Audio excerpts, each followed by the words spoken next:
jirkaaga dixiraale meelaha jinaadka ah lafta joofa baa hari saantaada jirifta ah jeer hore waxaad faratay jildigaa ku marakici warqad beriba lagu jiiday jeebkaa laguu gelin waxa adduunkii lala joogay majikaartan baa jira in qiyaama jiri doono nina yuusan jaaxidin jimcaha dadku maraga jinniga iyo wanaaskaba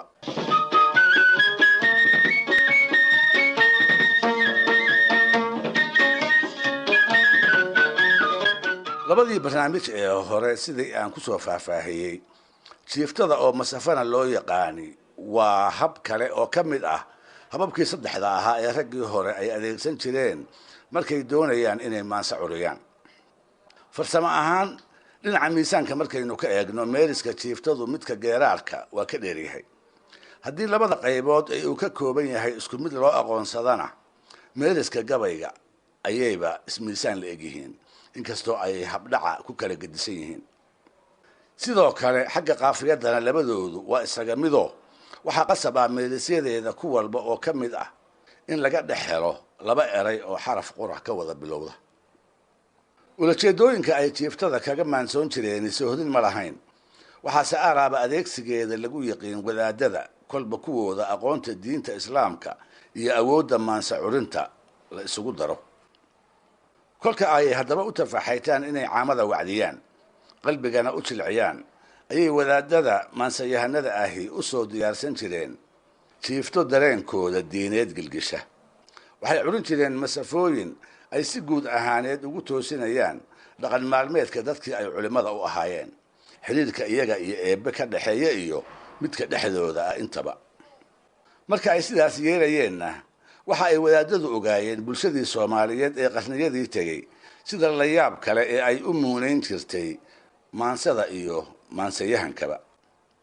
waxay kala ogaayeen haddii maansada wax loogu sheego sida fudud ee Soomaalida xilliyadaas loogu saameyn karay maankoodana loogu taabi karay sidaa daraadeed ulajeedo hor leh ayay wadaadadii hore ee Soomaaliyeed ku soo kordhiyeen ulajeedooyinka maansada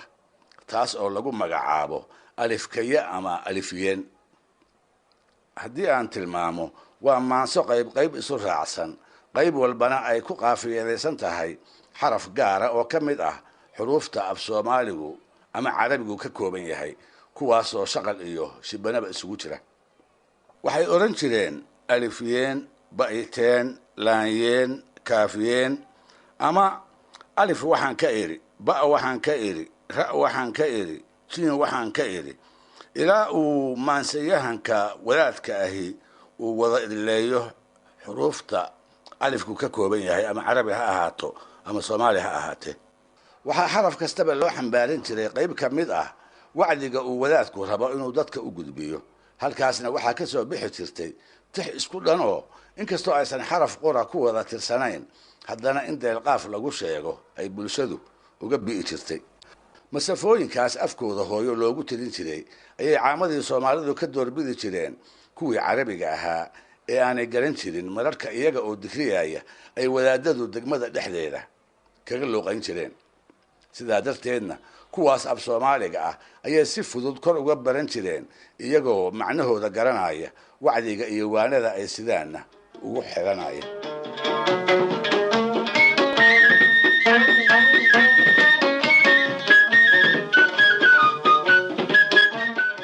waxaa malahayga lagama maarmaan ah inaan dhagaystayaal idiin soo gudbiyo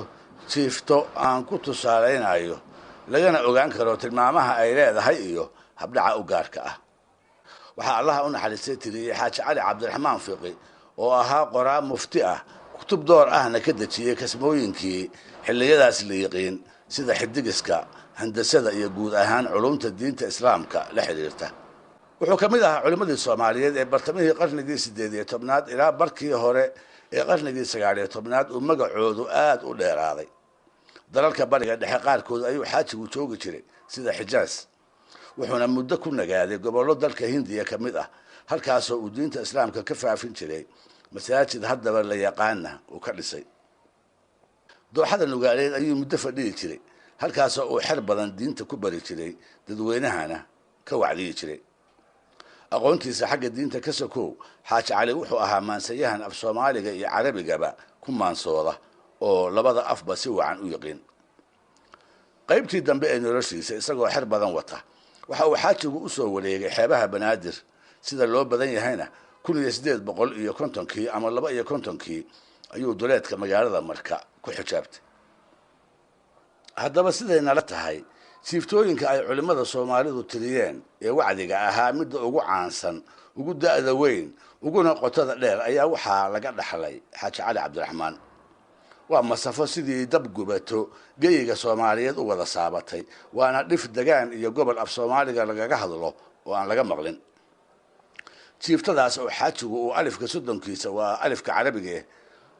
uu ku tiriyey nasiib darro nama soo wada gaarin. inta ka badbaaday oo tuducyadoodii la helayna waxay ku kooban yihiin alifka, ba'da, ta'da, jiinka, sa'da, xa'da iyo kha'da. si kolkaan u tusaaleeyo waxa ay jiifta tahay aantii Xaaji Cali ka soo amaahdo qayb ka mid ah tuducyadii uu ku tiriyey xarfaha alifka iyo jiinka. alifka ayuu ka bilaabay oo wuxuu yidhi: alifyeen ibnow aadni arrinkaad ka dhacan tahay urur noolba lagu waanay arafa iyo soonqaad ilaah baa ilaaheena dadna waa addoommadii adse weli ma aabayne ma ob oo kalaa tahay taalooyinkeer awdan maadigaa ka amar weyn wadka duulka aynabay adma wuusan ku aqoon mase wuusan ku ogeyn mase waad ka adag tahay mase inuusan kuu iman axdiba ulahaydeen arxan inuusan garahaynin nebigii ma aynanin injiraha hadduu laayana waa inuu alaal yahay. eedaadya ku ogaada nimaan aakhiruu faran arwareegada adkaysta umas baa horreeyee allow yaa ogeysiiya inay eeri go'an tahay aan waa aamusahayaa waxaa feefe iga tahay ninayuu hadhow ooyin goor tala abaajiday.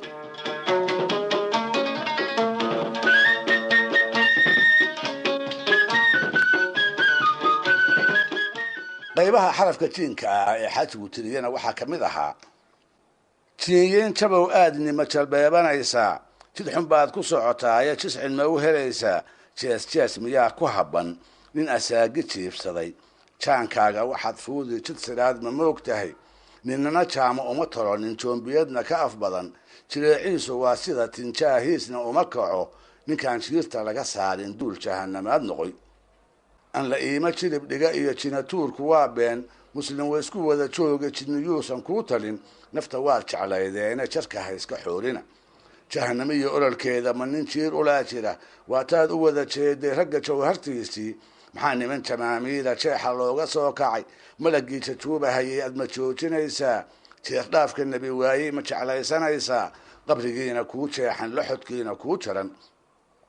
jiirkaaga dixiraale meelaha jinaadka lafta joofabaa harisaantaada jirifta ah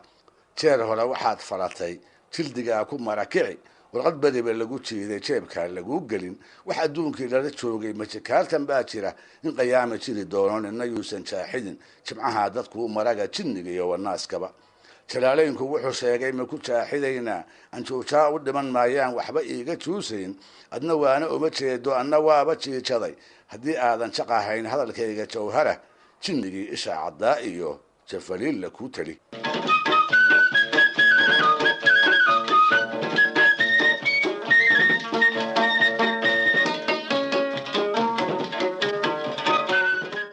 dhegaystayaal maansada Xaaji Cali waa jiifto waa masafana waad oran kartaa saa labadu waa isku mid ah. barnaamijkii dhaqanka iyo hiduhuna moogan halkaa ha inoo joogo waa inoo toddobaadka soo socda iyo isagoo kale hadduu eebba yidhaahdo. waxaanse dhegaystayaal idin xusuusinayaa haddii ay idinla noqoto qaar ka mid a arrimaha barnaamijyadan ku soo aroora inaydun wax naga weydiisaan ama aydun ra'yi ka dhiibataan waxaad nagala soo xiriiri kartaan cinwaanka emailka VOA-da oo ah somali@voanews.com adinka oo had iyo jeer dhambaaladiina ku xusi doona magaca barnaamijka oo ah barnaamijka dhaqanka iyo hidaha Soomaalida.